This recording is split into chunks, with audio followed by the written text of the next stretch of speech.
with Dr. Andy Schmookler. Today, we're going to discuss three important articles that he wrote, specifically The Right of Secession, A Better Human Story, that I'm going to want to explore. What was the Confederacy about? And the spirit that drove us to civil war is back. Dr. Schmookler, how are you doing today, my friend? I'm fine. Dr. Schmookler, you wrote this piece called The Right of Secession. And I must admit that after reading it and after speaking to you for several weeks, my first thought was, you would have allowed the South to secede. No, well, that's a weird place to start, but I know it's a weird place to start, but I think what I could have called the piece more accurately, I could have called it The Question of the Right of Secession, because my point in the article was that the South clearly behaved illegally, that it was a crime against the constitutional system to secede. Whether or not they had the right of secession, they definitely didn't have the right to assert it on their own. So it's an example of the lawlessness at the center of the whole thing. They would not abide by their constitutional requirement because the president said they had no right. They said, yes, we do have a right. There is a way that we Americans had agreed with the Constitution to decide conflicts like that. And that's to take it to the Supreme Court. If I had been on the Supreme Court, I might have said, I would be willing to argue the possibility that the South did have the right to secede. Doctor, go ahead. But that's not important. The important thing is we see lawlessness at the center of the Confederacy. Great. Doctor, please come a little bit closer to the center of the screen, because right now you're kind of on the right side. So a little more close. I appreciate that. Oh, okay. A little bit more. Yeah. I'm center left, aren't I? Yeah. But anyway, let me first tell you, when I started by saying it surprised me, the intent of that statement wasn't to make the assumption that somehow you thought these guys were doing anything correctly. I just thought, again, that within the document, in 2 or 3 places where you said you may have allowed them to secede, based on how you think it was just a bit shocking to me. Let me just say, what I say about myself with respect to that issue is that when the Slovaks and the Czechs, not very many years ago, decided to dissolve the Czechoslovakia into 2 different countries, I felt supportive of the Slovaks in their desire. I felt, okay, self-determination of people. It's a basic principle, one of Woodrow Wilson's 14 points. Likewise, I have a lot of sympathy for the Scots who want to be part of the EU and to dissolve their connection with the UK. So in principle, I think that maybe people do have the right, through some kind of agreed procedure, to dissolve a nation. I'd be willing to hear that case. But my point is, and here's the important thing about this whole issue, is that when we look at what the South did in seceding, which was a criminal act, we can see the lawlessness that now we see from a force that looks very much like it in attempting a coup d'etat rather than accepting the outcome of an election. We can see lawlessness in the refusal to submit to legitimate authority over them when they lose. 1860 and 2020, two elections in which something that looks like the same force refuses to accept, we lost this election. In the one case, a whole region of the country votes to secede and say, we are not going to live under the authority of this president who is on who opposes us. And here in 2020, we refuse to accept the legitimacy of a president who beat our guy fair and square. We're going to pretend that he stole the election. It is looking at the same thing manifesting in somewhat different ways. And what I think is important to notice is you can have a coherent force that moves through the generations in a cultural system, so that by the time I wrote that piece in 2014, the Republican Party looked a whole lot to me like the slave power that I had studied in some depth, starting with teaching American history and then getting caught up into studying the 1850s. And I saw, geez, I use the image of facial recognition technology. You know, the system, the observant system, sees something in the airport or whatever, the same face, and it's able to recognize, and it says, this is the same guy in this place as is in that place. And if you look at the way human cultures work and how the forces evolve, the force that drove us to civil war was very closely paralleling the nature of the force of the Republican Party back in 2014 when I wrote this. Now, I will say that when Trump comes in, there's a different spirit. There are a lot of parallels, but it's not the same.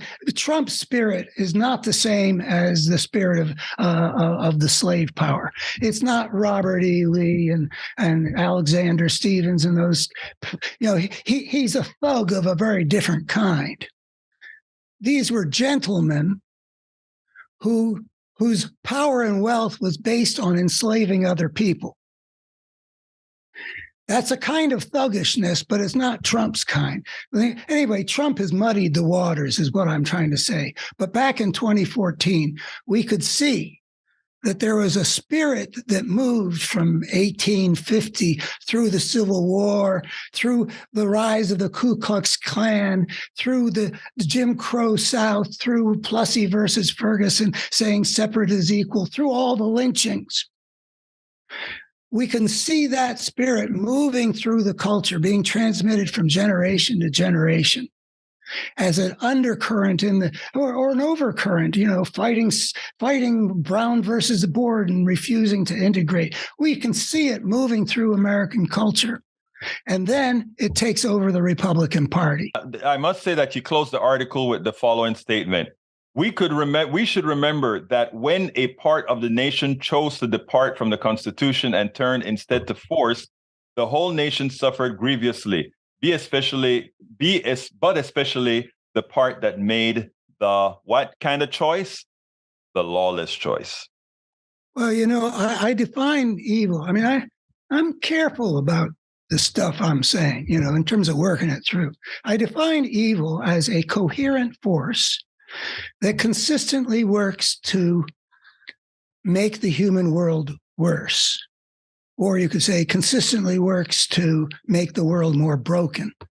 So what happened in the 1850s is that there was a kind of brokenness, which you can sort of see moving in the whole system. It's got to do with slavery, but it's also got to do with huge power imbalances in the plantation cultures of the South, and a variety of other things. That's like, you know, you can the brokenness of the world that came together, and it consistently works to make the human world worse. Well, boy, what a bonanza the Civil War was for that.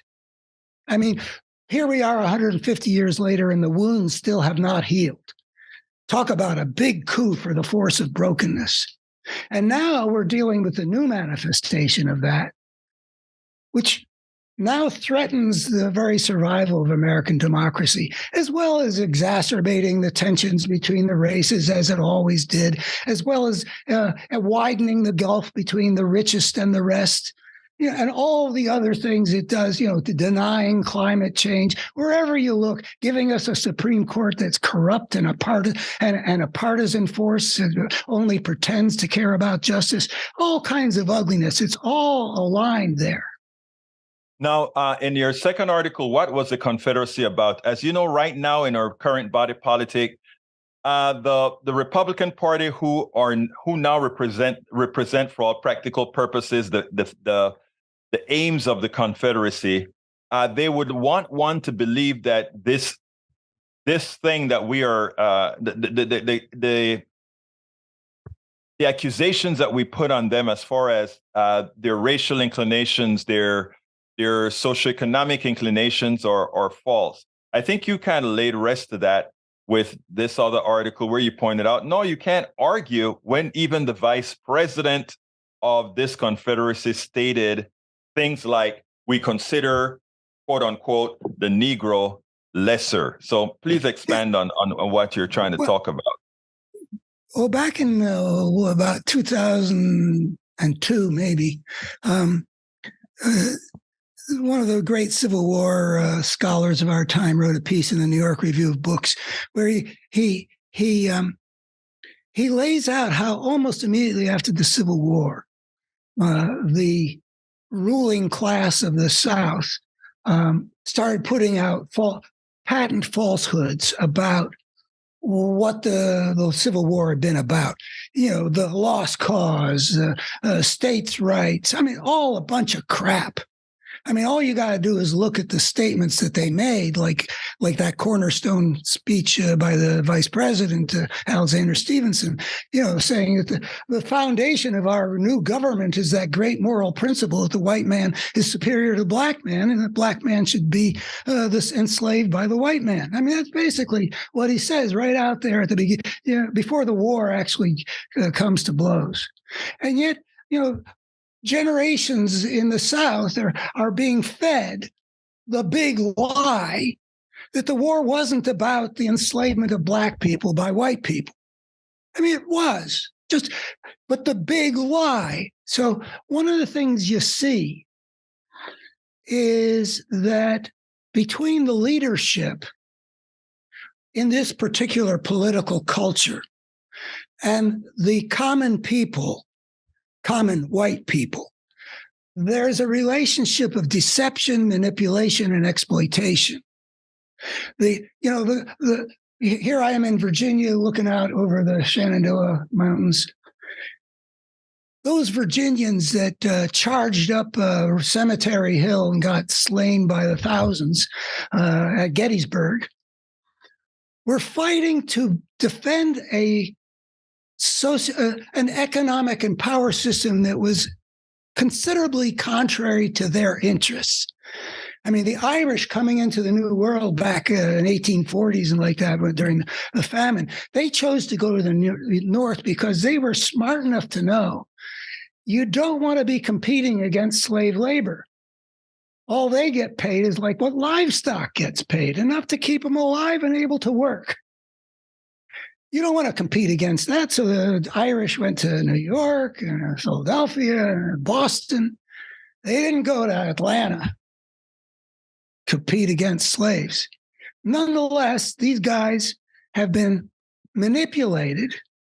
I mean, I don't necessarily know exactly how it worked, but I really did study a fair amount. And it looks to me like at the center of the manipulation was the idea that when anybody criticizes slavery, they are insulting the honor of the South. They were going to harness the ideals of honor that, I don't know, the Scots Irish or whoever, came to the New World with this, you don't want to be dishonored.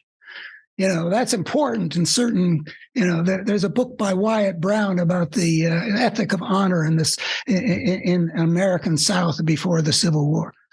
So they get manipulated into being willing to fight and die by the hundreds of thousands to defend a system that was contrary to their interests. Now, what do you see when you look at the Republican Party and its supporters now? It's the same damn thing. I mean, their big desire to repeal Obamacare, they were only interested in fighting to get more power for themselves, even willing to inflict significant injury on millions of their own supporters by eliminating what had finally given them a modicum of healthcare security, the kind of healthcare security that the citizens of every other major advanced society have. They don't care. just like the slaveholders didn't give a damn about the poor whites. There's a whole literature about how the rich in the South have manipulated the poor whites in the South. So you see these patterns moving through history, and I say there's a way here of seeing something you might want to call a force of evil, which moves through the human world.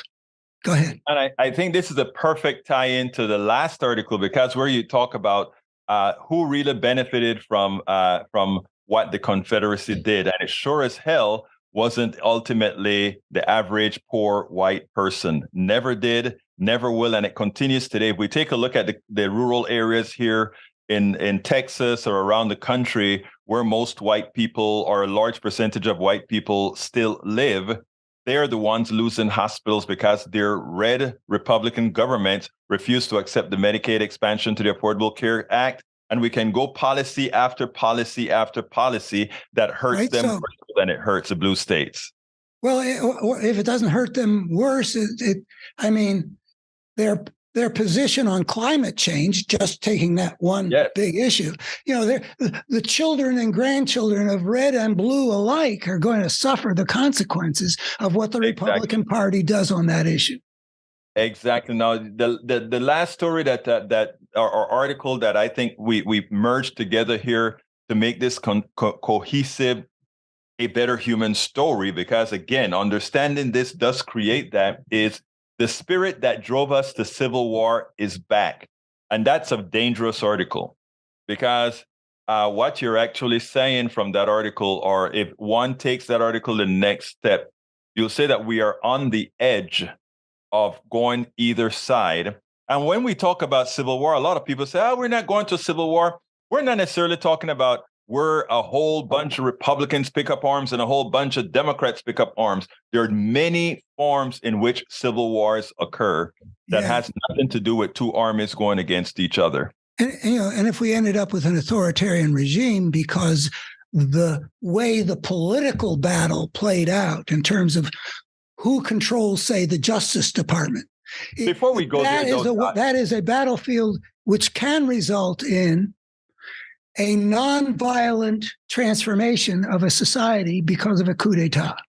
Right, but Doc, I want to take your article in the way you wrote it, because I love the way you wrote it, and the way you wrote it, the way you wrote it was like, given those similarities.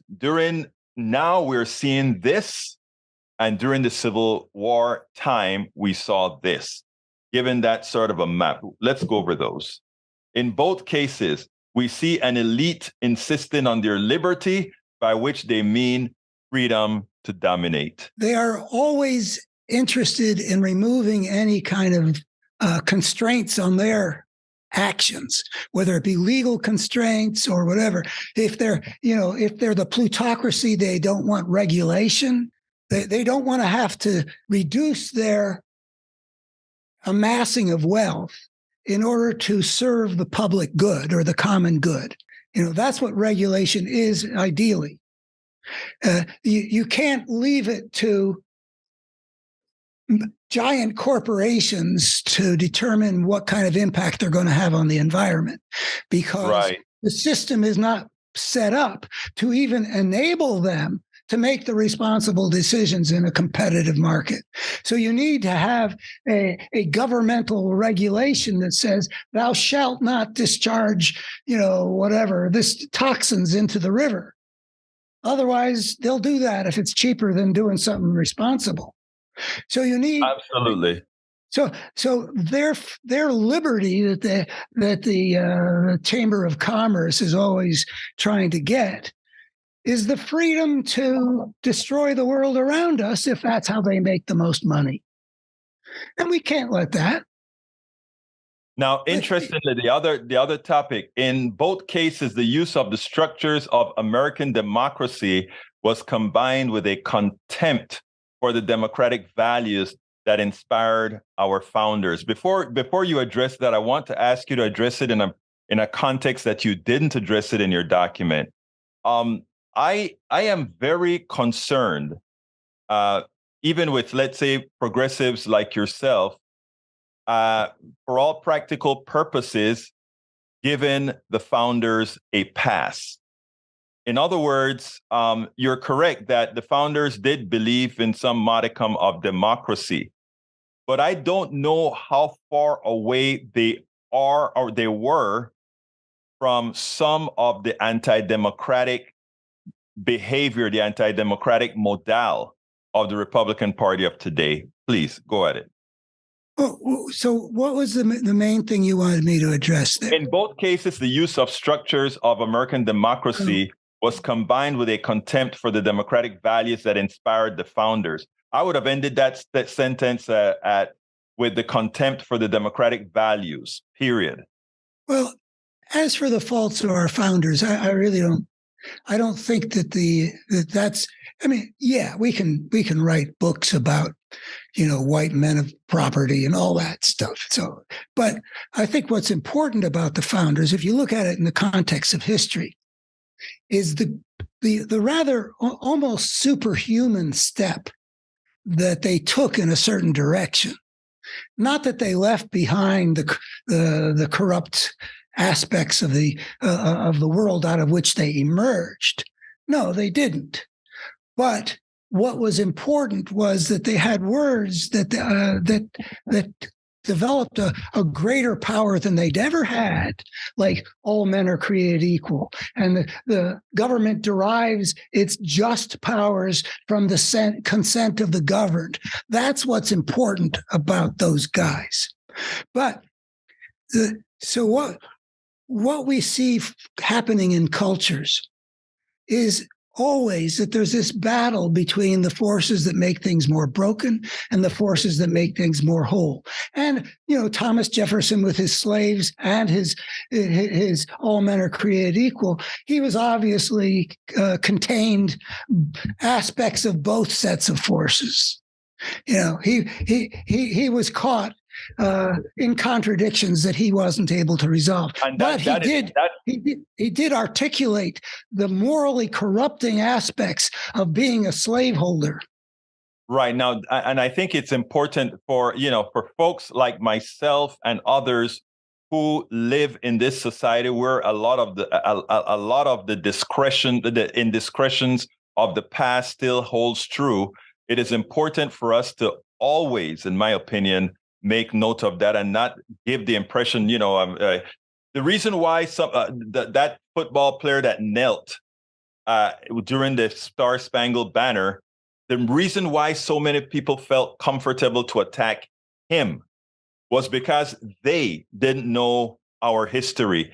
They didn't realize that this third verse, I believe, of the Star-Spangled Banner was about killing Black folks. They didn't know those things. So I think it's important for those of us who know that to see it articulated specifically from progressives on this issue. But let's move on to let me tie that in with the other thing about exploiting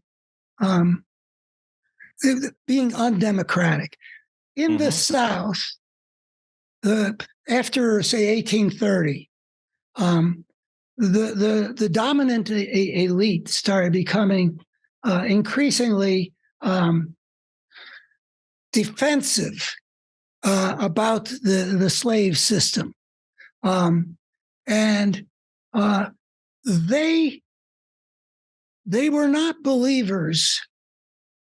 They were happy with all the power that the constitutional system put in their hands, which is another thing. And the Constitution made those people the dominant factor in America up until the Civil War. That's another question. But they were those people did not. They were happy to reap the rewards of our democracy to the extent to which we had one. But they were not willing to abide, even in the 1830s and 40s, by some of the fundamental principles of the democracy, which is they banned anti-slavery literature from the mails. That is not consistent with the First Amendment. I mean, it is patently unconstitutional, but that's how it was. And likewise, in our times, this re-emergence of that same force with its lust for power they have shown themselves, well, in the last couple of years, willing to back a coup d'etat. In 1916, when a given result makes their guy president, it's a legitimate election. But in 2020, when the other guy wins the election, to hell with that. We're going to vote against the certification of the legitimate electors because we insist that elections matter only when it gives us power, and we deny the validity of any election in which we're defeated, like Kerry Lake still does. Like your the last point of your article, and we're kind of running up on time right now. It says, in both cases, the powerful elite in the grip of the destructive force refuse to accept that in a democracy, kind of mimicking what you're talking about, in a democracy, sometimes you win, sometimes you lose, and sometimes you have to accept being governed by a duly elected president you don't like. Let me take a couple of steps into the biggest level of abstraction within which I think this is properly understood.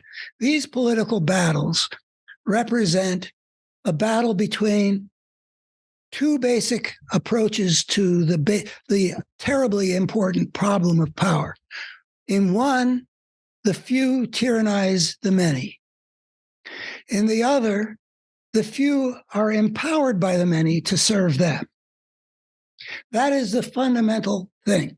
But even more fundamental than that, when we see these kinds of forces, one of which leads to corruption and exploitation and human suffering, and one of which leads to the possibilities for a decent life lived where problems are dealt with non-violently and people are not plagued by the wars that stain human history for thousands of years. We actually are looking at one dimension of a clash between two coherent forces, one of which makes the human world better, one of which makes the human world worse, and the two of which interact in a way which aligns quite remarkably closely with what has traditionally been understood as the battle between good and evil. You can give it other names, but there are two coherent forces. They can be seen. One of the manifestations of that coherence is the way something like the spirit that drove us to civil war can survive a century and a half, gradually keeping itself alive in the interstices of the culture, and then finding a way to converge and take over a major component of the American power system, just like it did in the 1850s and leading to the Civil War. Dr. Andy Schmookler, thank you so kindly for that. We'll continue with our series. The next one, folks, gonna be good. The right wing was under the impression that Oliver Anthony wrote that song about the what the people are going through, as if it was going to be the national anthem for the right wing, right? Because I mean, they just listen to a few words, that part that says welfare and getting fat, and the stereotype on welfare, etc., etc., etc. Well, it turns out that he's likely severely disappointing those on the right, because it turns out that he had a few words to say, and one of them he said was, "I wrote that song about those people, so for them to have to sit there and listen to that cracks me up." He also says that song has nothing to do with Joe Biden. It's a lot bigger than Joe Biden. That song was written about the people on that stage, meaning the Republican Party stage, and a lot more too. Not just them, but definitely them, he said. Though it remains to be seen if Republican politicians will get the message, the song does have one fan on the other side of the aisle, Democratic candidate Robert F. Kennedy. But I mean, here's the deal.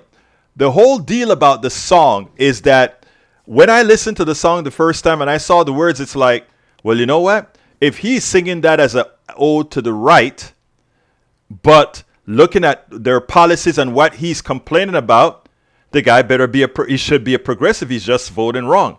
And in effect, if you listen to the words that he said, he doesn't want to get political. And in fact, he said, I'm right down the middle. Really, anytime you hear somebody say they're down the middle, they're really left really not wanting to say what they really stand for. But listen, look at his history, look at his background, look at the difficulties he's had in life. You know, a 30-year-old with these kinds of difficulties. I want you to listen to the follow-up that he has, and then we'll finish on the other side. I never used to wake up feeling this way. Just know I didn't used to wake up feeling this way. Cussing myself every damn day. Cussing myself every damn day. Always some kind of bill to pay. Always some kind of bill to pay. People just doing what the rich man says. People just doing what the rich man says. And that is the sentiment of probably 75% of Americans. Just what he said there. The problem is they just don't know what to do. They just figure that these rich guys, they're going to get what they want every time they want whatever they want. So to Mr. Anthony, Oliver Anthony, let me tell you something, brother. Look, you in your voice represent quite a bit of what folks are saying. If we could get all the people who know what the problems are to really start looking at who has the solution, then things will be okay. So maybe as opposed to being apolitical, just like you kind of meandered in politics a bit in this interview, brother, go ahead and get real political and say who is really, where the genesis of the problem is, who are really causal. Just saying rich people is not enough. We need to actually go to the causal nature of policy. Chuck Todd today exposed Vivek Ramaswamy as the fraud that he is using his own book. Check this out. We'll take it on the other side. In your book, which wasn't written that long ago, you wrote, the fact that all of our governmental institutions so unanimously found no evidence of significant fraud is telling. Furthermore, I've talked to many Republicans at all levels of government, and not one has ever presented convincing evidence that the 2020 election was stolen from President Trump. Very few have seriously tried. I don't believe that most Republican politicians actually think the election was stolen. So you went from there, let me address and this. 11 months later, your views have changed on January 6th. Again, this book was written September of 2022. Chuck, I'm happy to address that if you're interested. Yeah.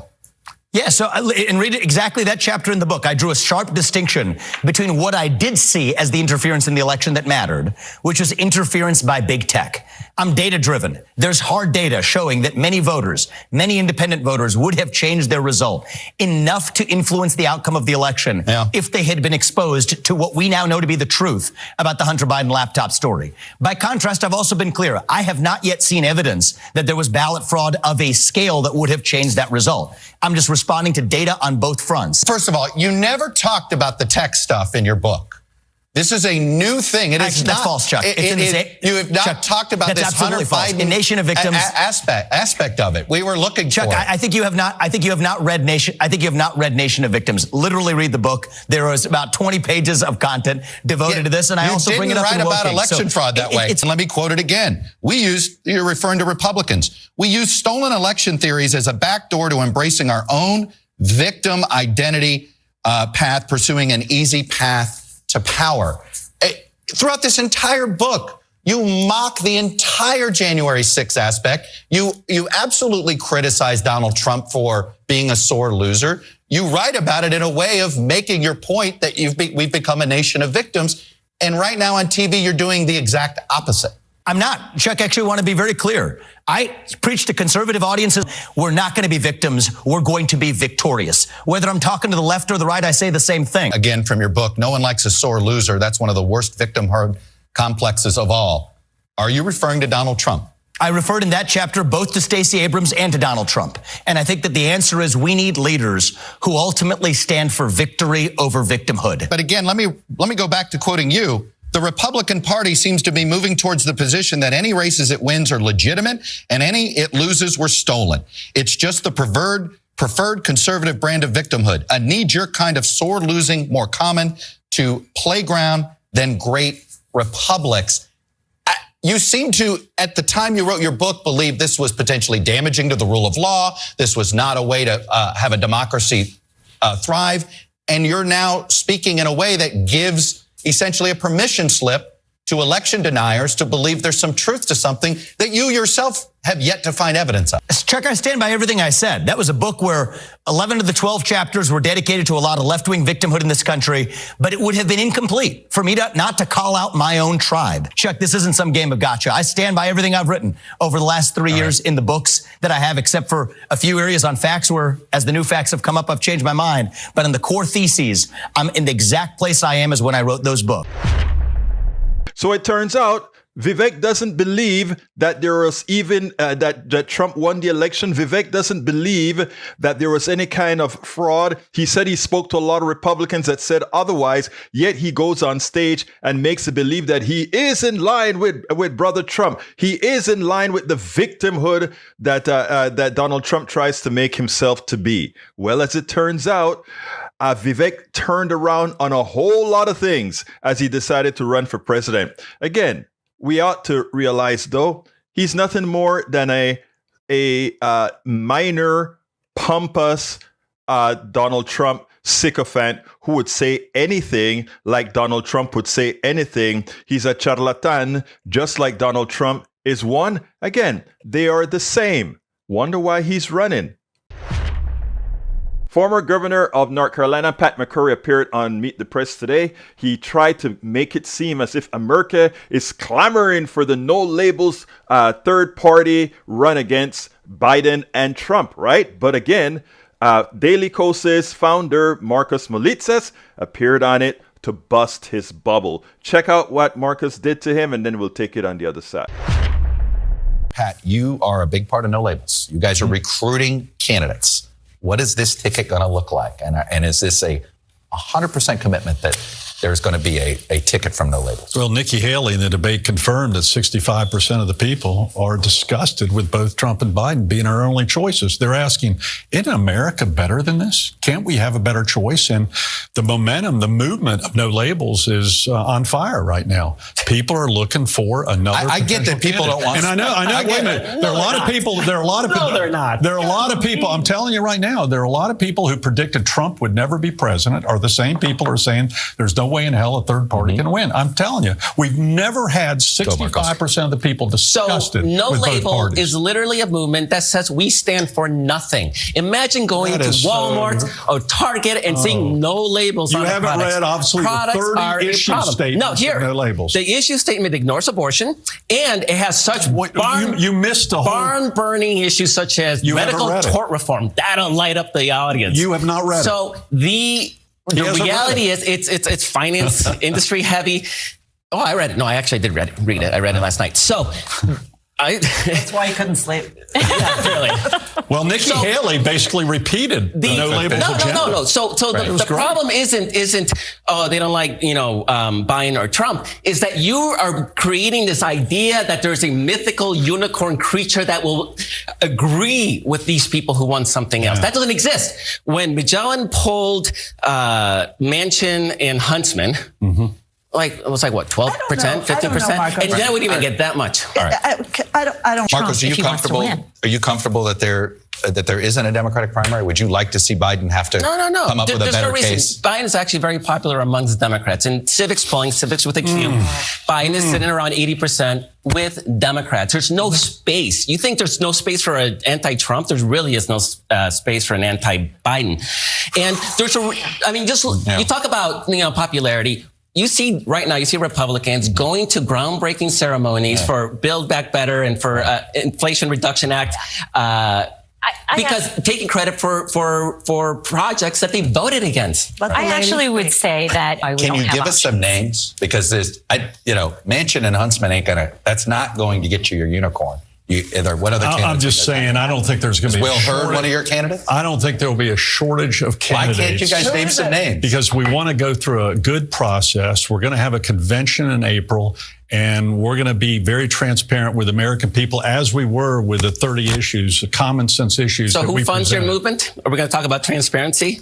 What's that? Who's the funding? The same people who have groups that are funded with MoveOn.org that are trying to stop us from getting on the ballot. So again, it is amazing that this guy comes onto TV, McCrory that is, to claim that there is a clamoring for no labels. Yes, it is true that America would like to see something other than a meeting between Donald Trump and Joe Biden, but it's because of the way things work, it's not going to be there. But the clamoring for a third party to make things up, you know what? Markos got him really good. Who's funding you? And not only that, what do you represent? You really give your name a good word. No labels. Exactly. No labels. You stand for nothing on all the issues that America say they want, which in general at a much higher than 60% are progressive. You have no stance. It is clear that no labels is coming into the fold, not to do something for America, but to ensure that an America that is moving towards policies that support people is slowed down. And why? That's why we have the corporate fantasy of a no labels movement that America is clamoring for. They're clamoring for no corporatist movement like no labels. America wants policies that support American people, the average American person, the working class. And right now that is only coming from the progressive aisle of the political spectrum in America, and that is represented by the Democratic Party. Welcome to one more edition of Politics Done Right. I'm Egberto Willis, your host. We're honored today to have Kristen Browde. She's a parent, an attorney at Browde Law, a past chair of the National Trans Bar Association, a trustee of the $2.5 billion AFTRA retirement system, and a proud member of the woke mob. Welcome to Politics Done Right. Kristen Browde, how are you doing today? Good. How are you? Great. Let me tell you how I came upon you.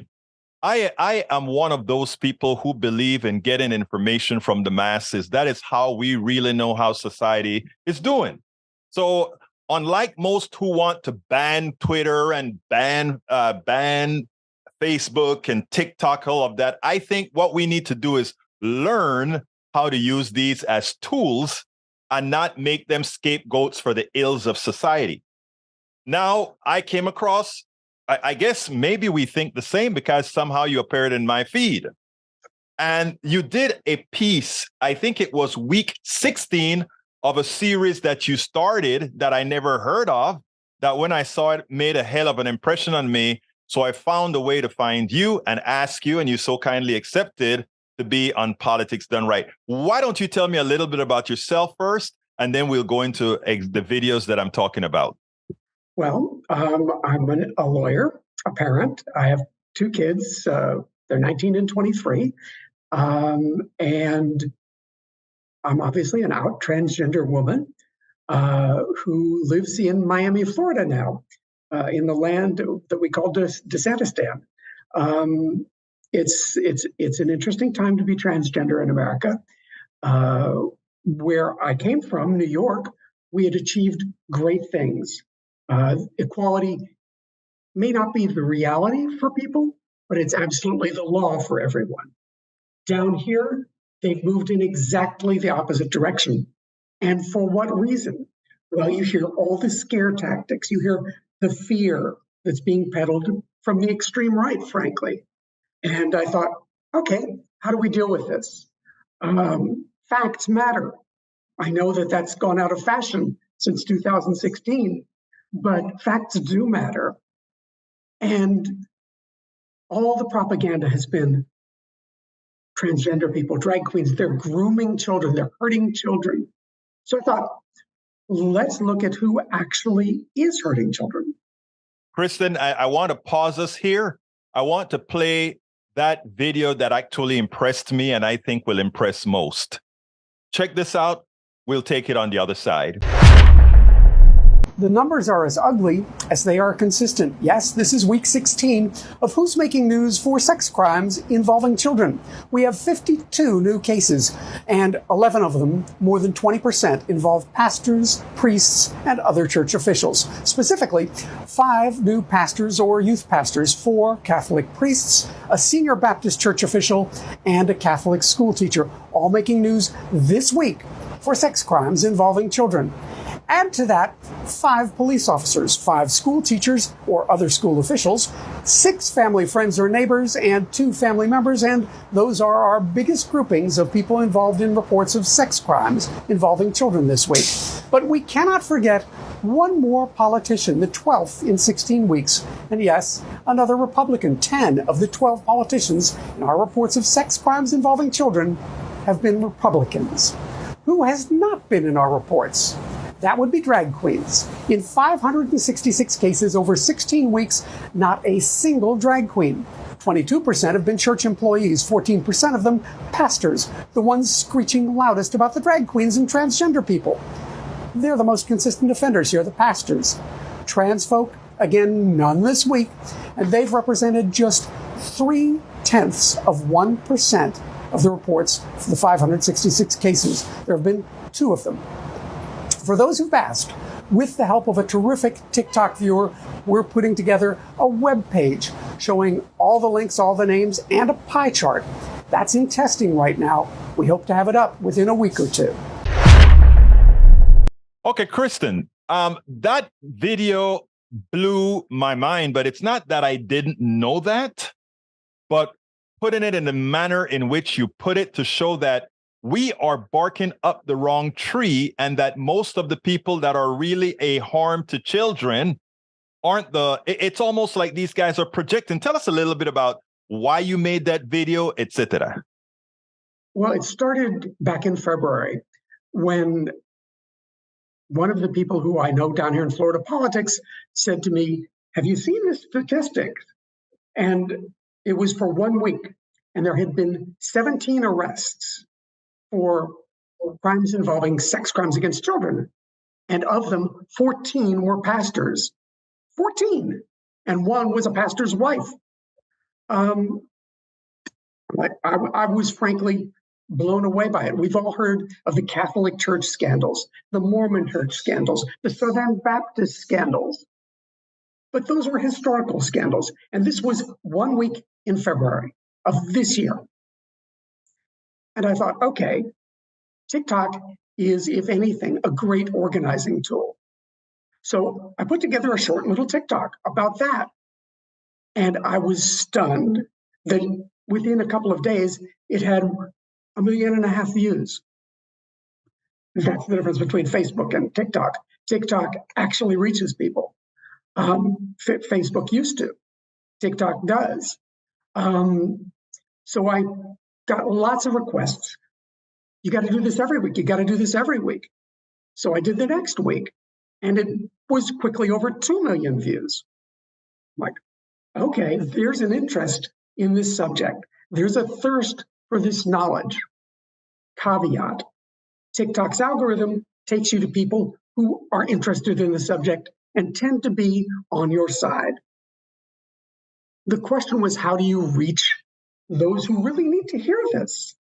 Those who might be on the fence a little bit and hearing from politicians who, for whatever reason, they trust that transgender people and drag queens are the problem when they're not.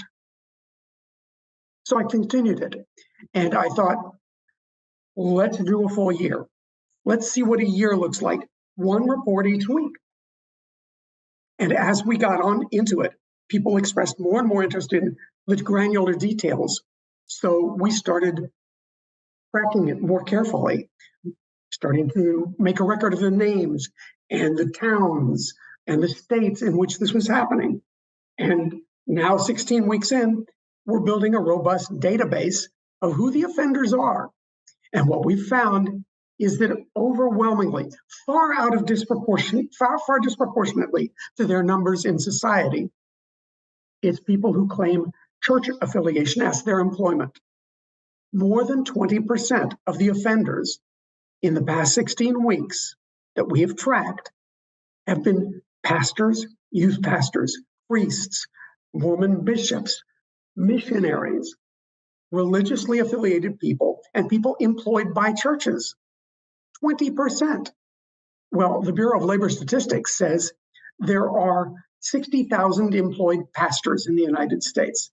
If you throw in the volunteers, because not all of them are paid employment, you get up to around 600,000. If you look at the number of transgender people in America, the estimates are anywhere from 0.5% to 2% of the population. Let's use the lower bound, 0.5%. That would be over 1.5 million.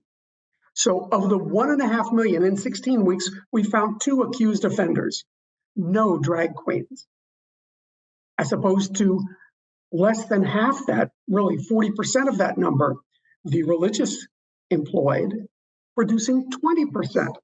So where's the problem? The answer is really clear.